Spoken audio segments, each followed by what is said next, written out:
Bonjour, bienvenue sur Les Ondes Positives, le podcast de Brainway. Nous voici au 3e épisode consacré à la neurochirurgie de l'épilepsie.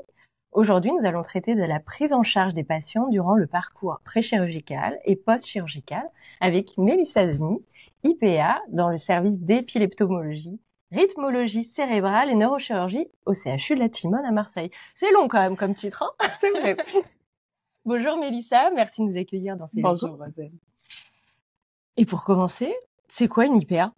Alors, une IPA, c'est une infirmière qui s'est formée pour acquérir des compétences médicales, enfin certaines compétences médicales, pour pouvoir suivre les patients en consultation, en plus des médecins, en complément des médecins, pour renforcer leur suivi et pour améliorer leur qualité de vie. D'accord, donc c'est IPA, c'est infirmière en pratique avancée. Exactement. Ok. Et vous êtes combien dans le service? Alors, dans le service, pour l'instant, je suis toute seule. On va être deux IPA. Et après, dans l'hôpital, il y a plein d'autres IPA qui peuvent être en neurologie, en cardiologie, en oncologie ou aux urgences, par exemple. D'accord, ok. Et donc, tu t'occupes que des adultes ou aussi des enfants? Pour ma part, que des adultes. Très bien. Alors, à quel moment tu interviens dans la prise en charge des patients qui vont vers le parcours pré-chirurgical? Alors, ça dépend. C'est adapté aux besoins du patient. Certains n'ont pas forcément besoin de nous rencontrer déjà.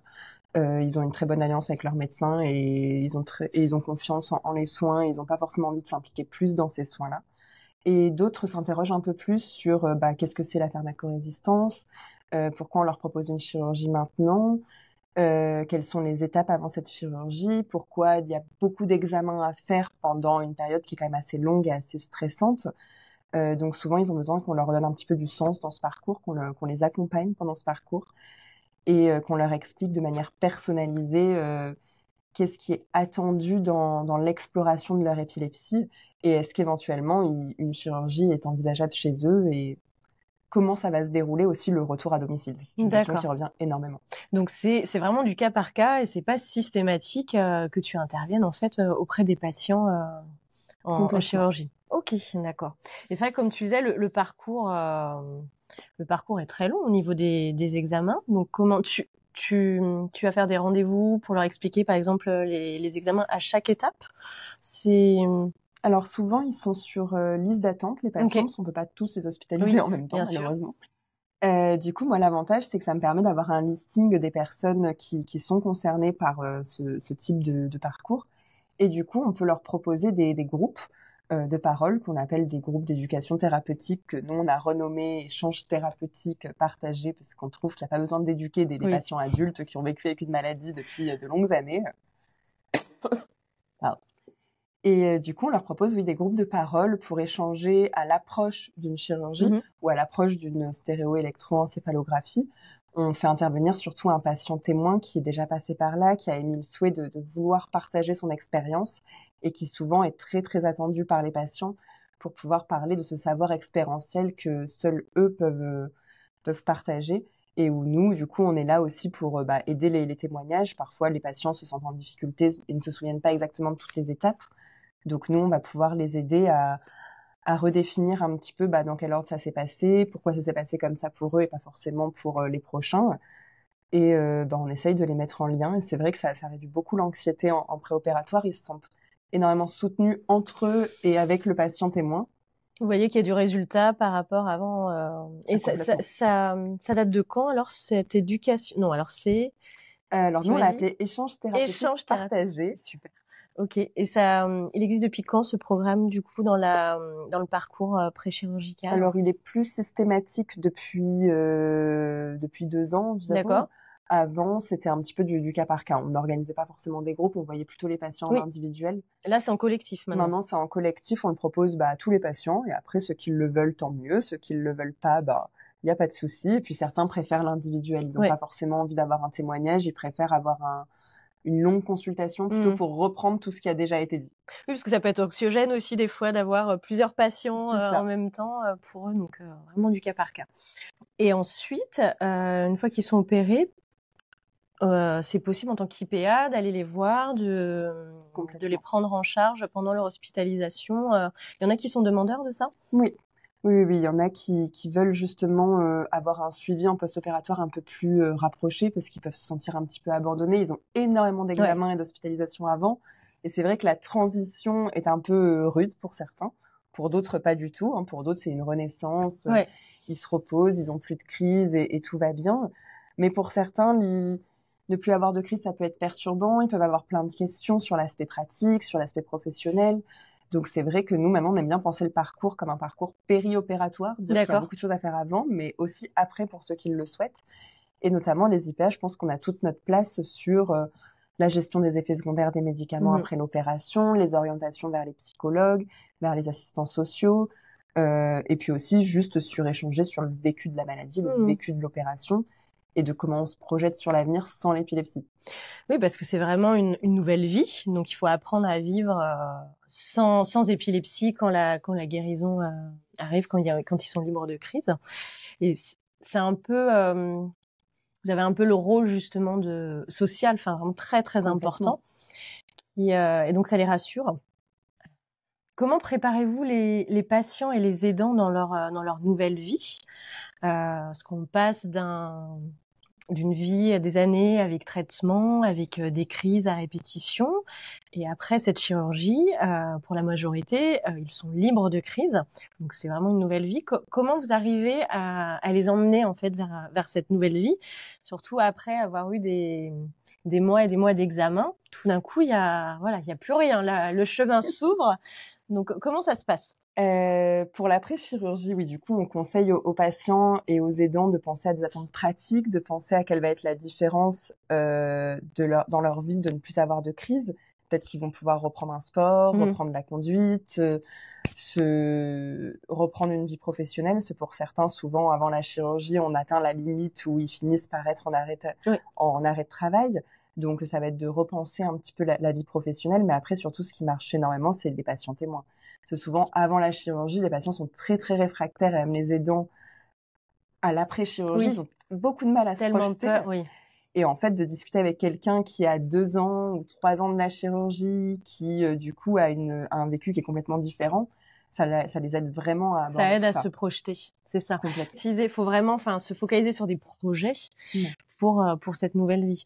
Et ce qu'on entend, c'est vrai, des patients qui nous disent mais j'osais pas en parler à mon médecin, mais j'ai eu une sensation de manque. Parce que la personne avait plus de crise ou avait cette sensation que finalement on lui avait enlevé un bout de soi en fait. Donc ça c'est normal, et le fait d'échanger avec ces patients témoins, ça les aide.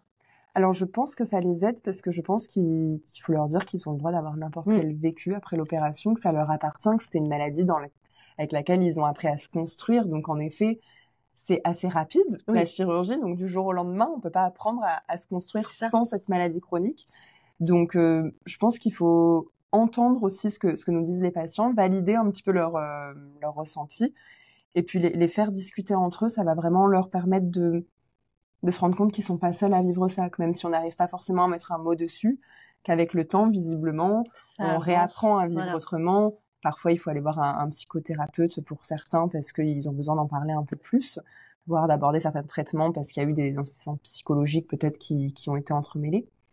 Mais je pense qu'entendre et valider déjà le vécu des patients, c'est déjà donc la paire aidance aide beaucoup pour ce parcours. Beaucoup. D'accord. Et est-ce que dans votre programme justement vous réalisez des ateliers, par exemple d'art-thérapie ou pour vraiment aller vers le bien-être et l'autonomie des patients après la chirurgie?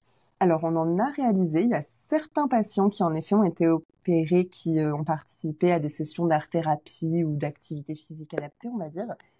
Malheureusement, c'est pas du tout des ateliers que l'on peut pérenniser à l'hôpital, faute de financement, faute de moyens aussi humains et matériels.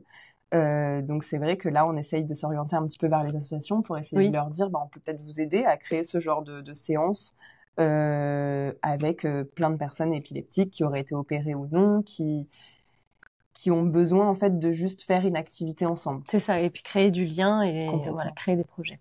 Mélissa, du coup, IPA, c'était une vocation au départ? Eh bien, je pense, ça n'existait pas au départ, donc c'était pas encore réfléchi, mais je voulais vraiment faire infirmière pour être dans le soin avec les patients, avoir vraiment une partie relationnelle qui me semblait très très essentiels. Et les décrets se sont créés. J'ai tout de suite candidaté en me disant que je voulais participer davantage au suivi des patients. Ne pas juste les voir pendant l'hospitalisation et ne pas savoir ce qu'ils deviennent au final, mais pouvoir les suivre au long terme et puis pouvoir collaborer avec un médecin et apporter ensemble une vision nouvelle, on va dire, des soins, une prise en charge nouvelle et meilleure des patients. De ce qu'on a vu dans tous les témoignages, là sur la neurochirurgie, c'est vraiment, on se rend compte que c'est un travail pluridisciplinaire finalement. Il y a vous, les IPA, les neurologues, les psychologues, les neurochirurgiens. C'est vraiment un puzzle. Vous êtes tous essentiels pour aller emmener en fait le patient vers la neurochirurgie. Complètement. C'est indissociable. C'est ce qu'on a pu voir. Au fur et à mesure des interviews que j'ai pu passer, et c'est ça qui est très très chouette en fait, de voir que c'est une équipe pluridisciplinaire qui arrive en fait à ce travail-là. Chacun a son importance dans ce parcours. Complètement, on est complémentaires et je pense que le patient le sent quand il se sent pris en charge complètement, et pas que sur l'aspect des crises. Médical, et voilà, il y a aussi l'aspect psychosocial qui est très très important. Très bien. Et alors, l'épilepsie, c'était un peu un hasard ou Alors, j'ai fait un stage ici où au final, c'était un petit peu un coup de foudre pour cette pathologie. D'accord. Je cherchais à tout prix une maladie où l'humain restait au cœur quand même de la prise en charge, où je pourrais avoir aussi de la santé mentale, parce que j'aime beaucoup la prévention en santé mentale, donc c'était plutôt une évidence d'aller sur des maladies d'ordre neurologique. Et l'épileptologie, c'est une maladie qui touche tous les âges, tous les profils, on va dire, avec des symptômes qui sont très variés. Donc pour nous, en fait, en consultation, c'est très très riche parce que souvent les patients nous rapportent des symptômes. On doit enquêter pour essayer de faire des liens de quelle zone ça correspond. Est-ce que les examens sont concordants? Donc c'est vrai que c'est... Il n'y a pas de routine finalement, ça change. C'est un vrai coup de cœur, je pense. Chaque patient a une épilepsie unique finalement, donc des symptômes complètement différents des uns des autres. Ok. Et alors, dernière question, qu'est-ce que vous aimez le plus dans ce métier en fait? C'est peut-être le rapport avec les patients, ça, de ce que j'ai pu entendre? Complètement. Le rapport avec les patients, je pense que c'est une des choses primordiales. Et peut-être aussi le lien entre clinique et recherche, spécifiquement dans le service. Depuis que je travaille ici, de me dire que en fait, on peut réfléchir à une idée, éventuellement trouver des pistes en recherche pour essayer de faire évoluer certains savoirs, et en même temps de se dire que ça va avoir un réel impact pratique sur les patients qu'on voit localement, voire même plus. C'est vraiment magique. Donc peut-être que ça aussi, ça me plaît. Super, c'est un beau mot de fin. Merci beaucoup Mélissa pour avoir été avec nous pour ce temps pour réaliser ce podcast. Voilà, l'épisode touche à sa fin. Vous en savez maintenant un peu plus sur la chirurgie de l'épilepsie. N'hésitez pas à liker, partager ce podcast. Et puis, retrouvez-nous pour d'autres prochains épisodes des Ondes Positives par Brainway. Au revoir.